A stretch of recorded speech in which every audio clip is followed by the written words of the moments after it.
ونستغفره ونعوذ بالله من شرور أنفسنا وسيئات أعمالنا من يهده الله فلا مضل له ومن يضلل فلا هادي له وأشهد أن لا إله إلا الله وحده لا شريك له وأشهد أن محمدا عبده ورسوله لا نبي بعده أما بعد فإن أصدق الحديث كلام الله وخير الهدي هدي محمد صلى الله عليه وسلم وشر الأمور محدثاتها فإن كل محدثة بدعة وكل بدعة ضلالة وكل ضلالة في النار. Kaum muslimin rahimani wa rahimakumullah. Melanjutkan daripada pembahasan sebelumnya tentang keutamaan ayyamu ashri Dzulhijjah, hari-hari 10 awal bulan Dzulhijjah.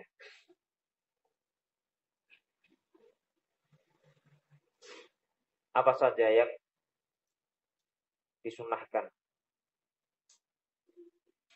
dihasung untuk dikerjakan, diamalkan pada hari-hari tersebut.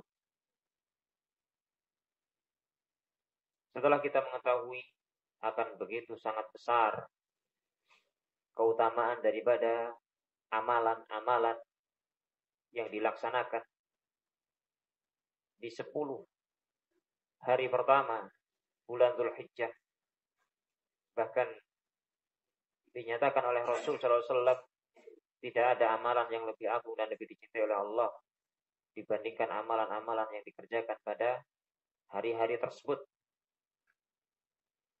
Maka tentunya kita terhasung, termotivasi dengan itu untuk memperbanyak amalan-amalan saleh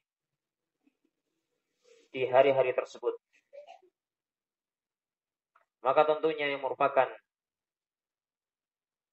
induk amalan ataupun bisa dikatakan sebagai amalan yang sangat besar, sangat dicintai oleh Allah Subhanahu wa taala.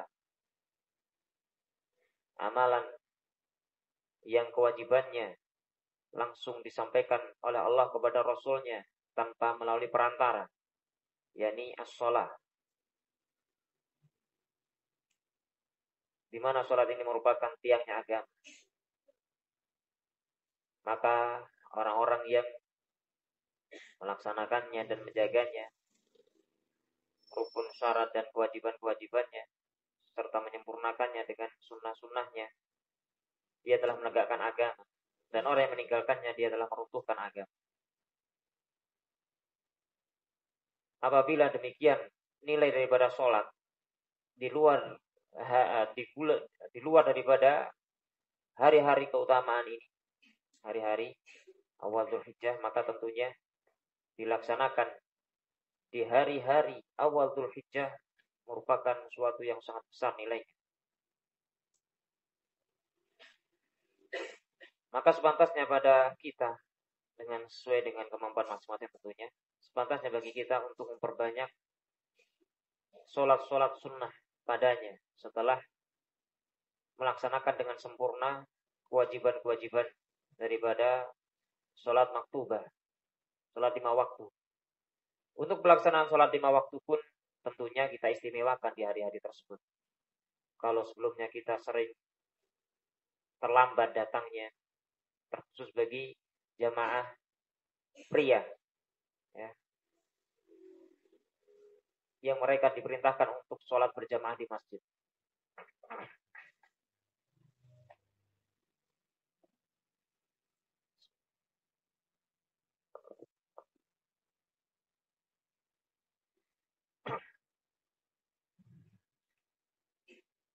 Mereka diperintahkan untuk sholat berjamaah di masjid.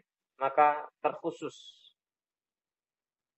pada hari-hari tersebut, hari-hari awal Dzulhijjah, agar mereka melaksanakannya di awal waktu, jangan tertinggal dalam berjamaah, atau bahkan mempersiapkan diri sebelum waktu, ya, sebelum masuk waktu sholat sudah mempersiapkan dirinya.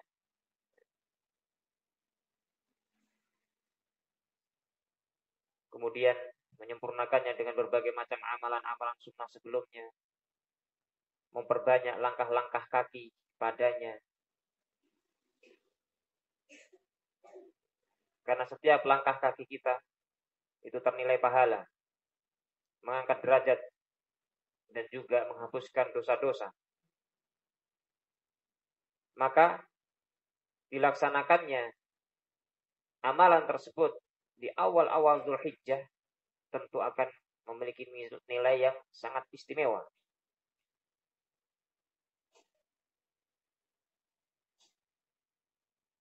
Salat merupakan afdalul qurbat, seutama-utama daripada bentuk mendekatkan diri kepada Allah Subhanahu wa taala.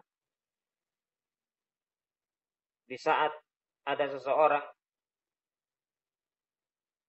yang meminta kepada Rasul sallallahu alaihi wasallam dari kalangan para sahabat agar mendoakannya bisa masuk ke dalam surga, maka Rasulullah sallallahu alaihi wasallam menyatakan, bantulah aku dengan memperbanyak apa? Memperbanyak sujud kepada Allah Subhanahu wa taala. Artinya memperbanyak salat. Memperbanyak daripada salat. Alaika bikathratis sujudillah.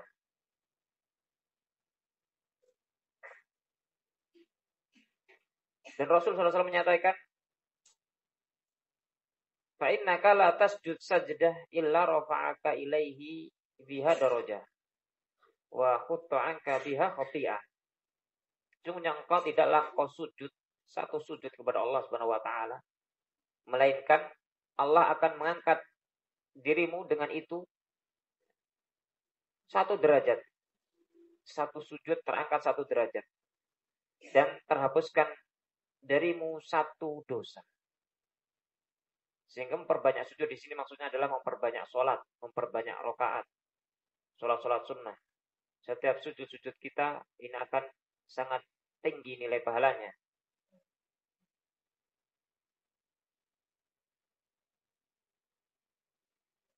Demikian pula sholat ini mampu untuk mencegah seseorang dari keji dan munkar.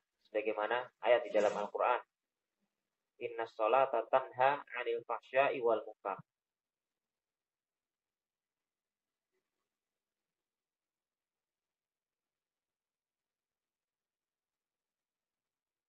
Sehingga tentunya sebagaimana keutamaan yang diraih pada hari-hari tersebut sangat besar, maka dosa apabila terhasilkan padanya, maka nilainya juga lebih tinggi daripada nilai dosa yang dikerjakan di hari-hari yang lain. Bukan berarti dosanya dilipat gandakan, bukan. Dosa tetap. Ya, Allah Subhanahu wa taala tidaklah menzalim hambanya. Satu dosa teranggap satu dosa. Akan tetapi hukuman daripada satu dosa yang dikerjakan di hari-hari yang penuh dengan keutamaan atau waktu-waktu yang penuh dengan keutamaan berbeda dengan dosa ya walaupun nilainya juga satu di hari-hari yang lain. Maka itu merupakan konsekuensi. Besarnya keutamaan juga ada di situ besarnya dosa. Sehingga dengan sholat ini akan mencegah daripada seseorang berbuat keji dan mungkar. Dan alangkah meruginya bagi orang-orang yang kemudian sampai meninggalkan sholat pada hari-hari tersebut. Karena meninggalkan sholat ini sangat besar sekali dosanya. Sepakat para ulama bahwasanya dosa meninggalkan sholat lebih besar daripada dosa berbagai macam maksiat. Bahkan lebih besar daripada zina, lebih besar daripada mencuri, lebih besar daripada riba. Wallahul musta'an. Kondisi kaum muslimin saat ini mereka begitu sangat meremehkan. Tidak semua, artinya mayoritas kita lihat banyak dari kalangan kaum muslimin meremehkan perkara sholat ini. Mereka tetap dalam keasikannya, dalam kesibukannya, atau bahkan dalam pelonggaran waktunya. Tetap mereka tidak bergerak dari tempatnya di saat mendengar lantunan adzan dikumandangkan. Di masjid-masjid Allah memanggil mereka kepada sa'adah, kepada falah, kepada keberuntungan dan kebahagiaan.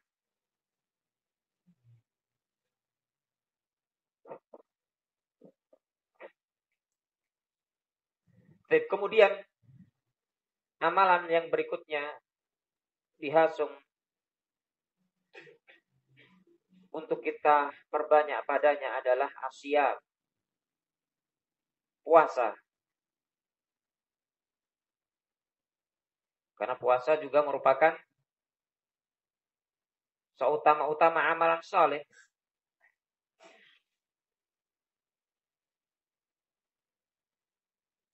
Rasulullah Shallallahu Alaihi Wasallam bersabda,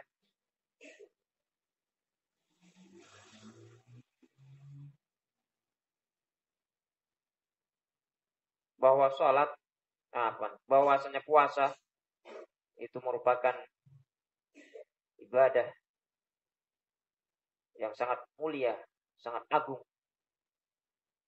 di mana beliau memberitakan bahwa Allah Subhanahu Wa Taala menyatakan, akulah yang akan membalasi. Ini dikerjakan di hari-hari biasa, ya. Innas asyamu li wa ana ajzi bih. Puasa itu untukku dan aku yang akan membalasi. Dan orang-orang yang berpuasa dia mendapatkan pahala bighairi hisab, karena nilai kesabaran yang ada padanya. Innama yuwaffas sabiruna ajrahum bighairi hisab. Allah akan penuhi pahala orang-orang yang bersabar dengan tanpa perhitungan.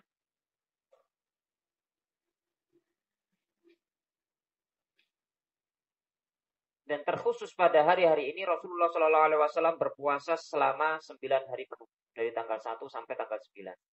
Ya, tanggal 10-nya tidak boleh berpuasa. Dari tanggal 1 Zulhijjah sampai tanggal 9. Sebagaimana hal tersebut disebutkan oleh sebagian istri Rasul.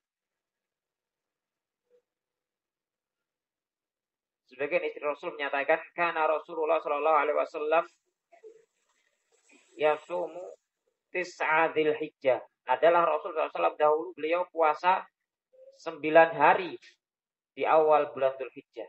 Tanggal 1, 2, 3 sampai tanggal 9. Yasumu tis'a Dzulhijjah. Hadis dikeluarkan oleh Imam Ahmad, Abu Dawud dan Nasai dan disahihkan oleh Syekh Albani rahimahullah.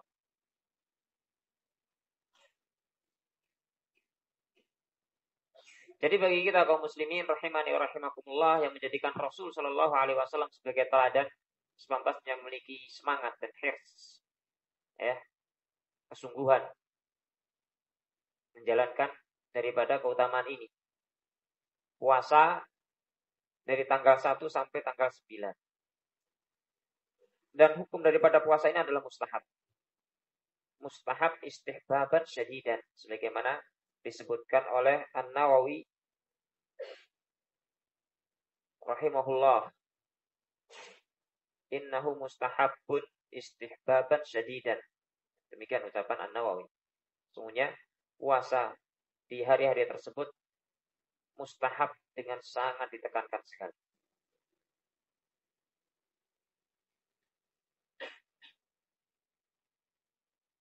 Bagi yang bisa berpuasa penuh dari tanggal 1 sampai tanggal 9, maka masya Allah, itu adalah keutamaan. Bagi yang tidak, maka semampunya, karena nilai daripada ibadah ini adalah mustahab, semampunya, memperbanyak padanya. Kalau memang terasa berat, bisa dengan diselang-seling, sehari puasa, sehari tidak, selama 9 hari tersebut. Tetapi jangan dilepaskan, jangan ditinggalkan semuanya. Terkhusus puasa Yaum Arafah, ya. Puasa pada hari Arafah. Bagi kita yang tidak berangkat sebagai para jemaah haji, yang tinggal di tempat-tempat kita masing-masing, di mana Rasul Shallallahu Alaihi Wasallam menyatakan tentang puasa Arafah, ahtasibu ala an yukaffir sanah allati qabla was sana allati ba'da. Aku berharap puasa Arafah tersebut menghapuskan, akan bisa menghapuskan dosa-dosa 1 tahun yang telah lewat dan dosa-dosa 1 tahun yang akan datang. Hadis dikeluarkan oleh Imam Muslim. Dan para ulama dalam hal ini sepakat bahwasanya dosa-dosa yang dimaukan di dalam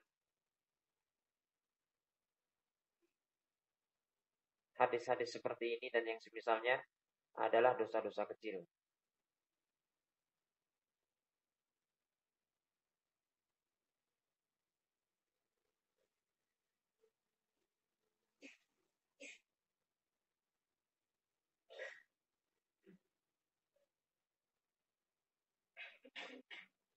Kemudian keutamaan ataupun amalan-amalan yang utama lainnya di hari-hari tersebut adalah memperbanyak daripada zikrullah. Memperbanyak daripada zikrullah. Takbir, tahmid, tahlil, tasbih dan semisalnya.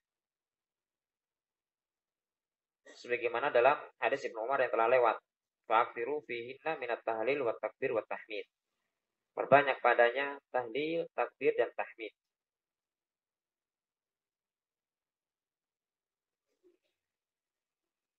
Al-Imam Al-Bukhari rahimahullah menyatakan,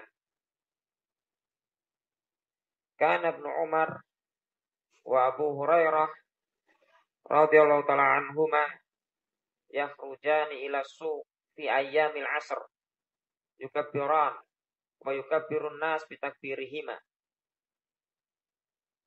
Adalah sahabat Ibnu Umar dan juga Abu Hurairah radhiyallahu ta'ala anhuma, keduanya keluar menuju ke pasar pada hari-hari 10 awal Dzulhijjah. Mereka bertakbir. Dan bertakbir pula orang-orang bersama mereka dengan takbir yang tadi diucapkan oleh keduanya.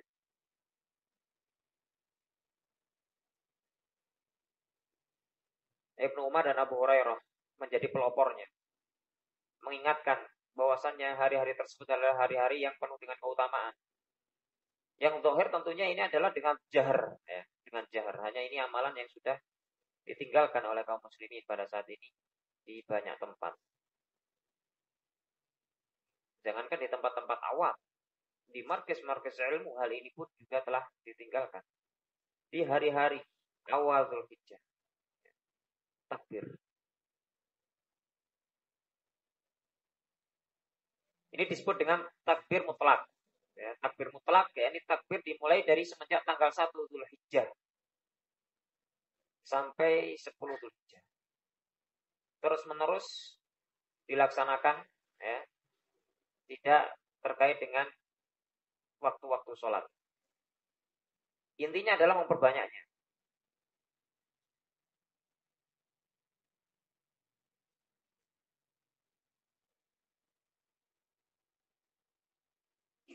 Wa qala aydan, juga Al-Imam Al-Bukhari mengatakan pula, wa kana Umar yukabbir fi qubbatihi bi Mina, di mana Umar Ibnu Khattab beliau bertakbir di kubahnya, ya, di tendanya di Mina. Fa yasma'uhu ahlul masjid, hingga takbirnya Umar ini terdengar oleh para jamaah haji yang ada di masjid. Orang-orang yang ada di masjid, Masjidil Haram. Fa yukabbirun, hingga mereka pun kemudian juga ikut bertakbir, masing-masing takbir dengan sendirinya, sehingga menjadi satu ucapan gemuruh takbir, satu dengan yang lain bersaut-sautan. Wa yukabbiru ahlul aswaq, demikian pula orang-orang yang ada di pasar-pasar mereka bertakbir. Hatta tartadju mina takbiron, hingga bergemuruh Mina dengan suara takbir. Ini dimulai semenjak tanggal 1 Dzulhijjah.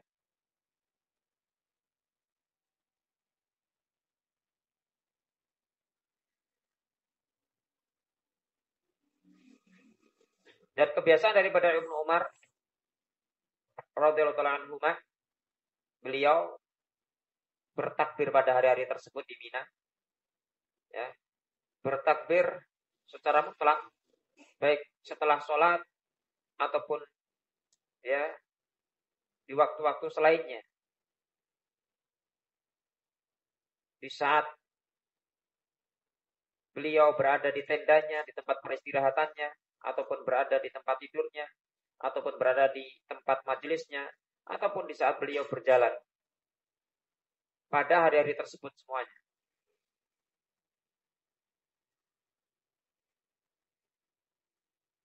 Dan disunahkan dalam perkara adalah dengan jahar.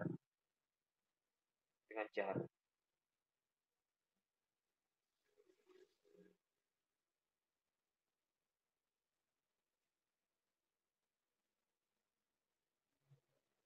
Maka sudah sebatasnya bagi kita kaum muslimin untuk menghidupkan sunnah ini. Bisa disebut ini adalah as-sunnatul mahjurah, sunnah yang telah ditinggalkan.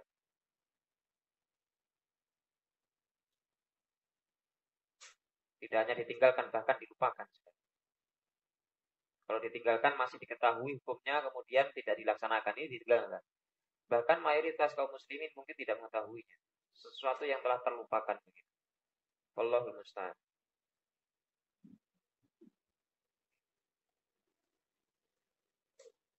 Hanya memang melakukan sesuatu yang telah lama ditinggalkan ini perkara yang berat, ya, sulit terkadang. Bahkan dari kita sendiri.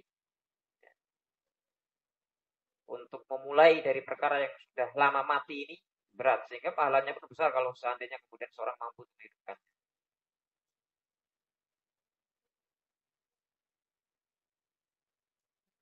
Dibiasakan. Ya mungkin di ma'had. Ya, di kamar-kamar kalian. Atau di saat bermain juga bisa takbir. Sambil takbir Allahu Akbar, la ilaha illallah, wallahu akbar, walillahil hamd. Ini takbirnya Ibnu Mas'ud. Allahu Akbar kabira, Allahu Akbar wa ajal. Takbirnya Ibnu Abbas. Al-muhim takbir-takbir. Ya. Kalaupun dengan Allahu Akbar, itu juga takbir. Ya. Karena tidak ada sesuatu yang matur dari Rasul SAW. Yang ada hanyalah sekedar takbiru fihi takbir. Tahmid, tahlil. Perbanyak padanya takbir.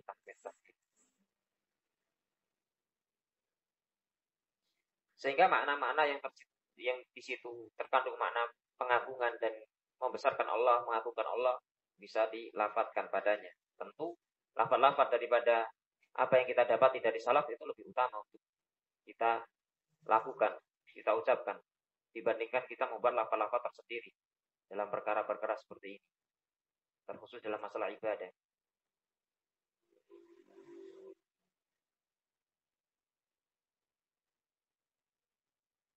Kemudian keutamaan daripada Yaumun Nahar. Yaumun Nahar yakni tanggal 10 Zulhijjah. Di mana hari ini merupakan hari yang penuh dengan kemuliaan dan keutamaan. Banyak dari kaum muslimin lalai, bahkan kita lalai. Kita bagian daripada muslimin tentunya. Banyak di antara kita ini yang lalai terhadap keagungan hari tersebut. Karena memang hari tersebut adalah hari di mana kita banyak bersuka cita, bergembira. Memang hari Id di situ. Idul Adha. Padahal itulah hari yang penuh dengan keutamaan. Boleh dengan berbagai macam permainan, berbagai macam ya, hal-hal bahkan perkara-perkara yang mungkin pada selain Id dilarang pada saat itu diberikan rukhsah. Bagaimana Rasulullah SAW bersama dengan para sahabat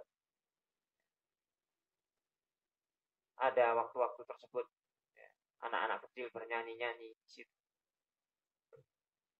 Di saat Abu Bakar As-Siddiq ya, menghardik mereka, maka Rasul menyatakan biarkan ya Abu Bakar. Sungguhnya setiap kaum itu ada Id dan ini adalah Idnya mereka.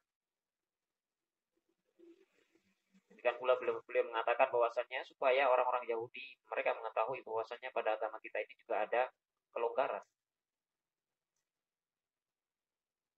Liya'lama atau lita'lamal yahud anna fi dinina sahah. Alhamdulillah sallallahu alaihi wasallam. Baik. Rasulullah sallallahu alaihi wasallam bersabda,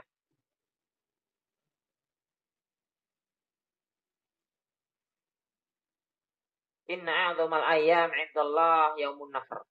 Sesungguhnya hari yang paling agung di sisi Allah adalah yaumun nahr.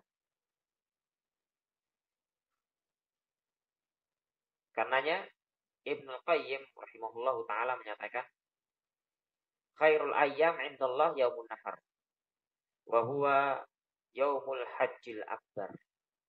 Sebaik-baik hari di sisi Allah adalah yaumun nahr. Hari penyembelihan, hari kurban. Yaitu yaumul hajjil akbar, hari haji yang besar. Sehingga kalau kita menyebutnya bodoh besar. Bodoh besar.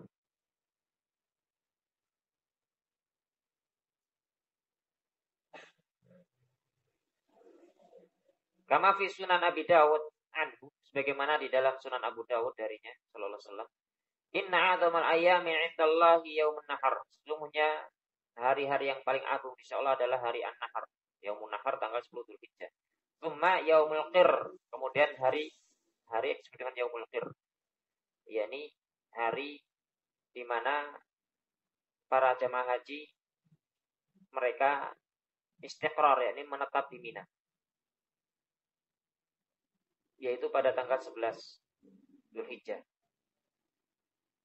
Jadi dari sisi ini kita ketahui bahwasannya tanggal 10 Dzulhijjah itu adalah seutama-utamanya hari di sisi Allah Subhanahu wa taala dalam satu tahun. Bahkan lebih utama daripada Yaum Arafah. Tanggal 9-nya. Tanggal 10 itu lebih utama daripada tanggal 9. Berdasarkan hadis ini, khairul ayyam indallah yaumun nahr. Padahal kita ketahui Yaum Arafah ya,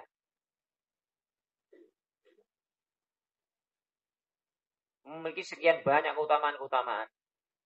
Puasa yang dijalankan pada hari itu menghapuskan dosa setahun yang lewat dan setahun yang akan datang. Dan tidaklah ada satu hari yang Allah Subhanahu wa taala memerdekakan dari hamba-hambanya dari neraka lebih banyak daripada Yaum Arafah. Allah Subhanahu wa taala bahkan mendekat kepada hamba-hambanya pada Yaum Arafah. Allah Subhanahu wa taala yakni membanggakan kepada malaikat-malaikatnya di saat Yaum Arafah. Keadaan di mana para hamba berada di mauqif. Jadi di padang Arafah, wukuf di Arafah. Keutamaan-keutamaan ini semua masih belum bisa mengungguli daripada keutamaan yang ada di 10 Dzulhijjah.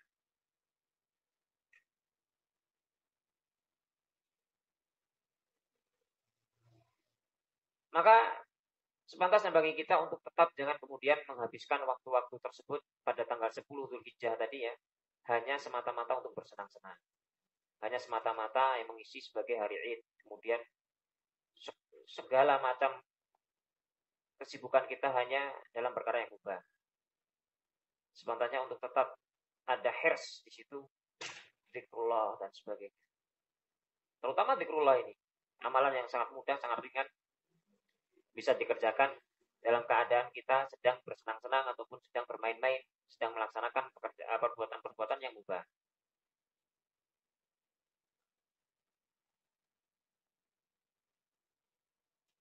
Demikian kaum muslimin rahimani wa rahimakumullah, apa yang bisa disampaikan pada pertemuan kali ini terkait dengan beberapa amalan yang dihasung untuk kita laksanakan di 10 awal Dzulhijjah.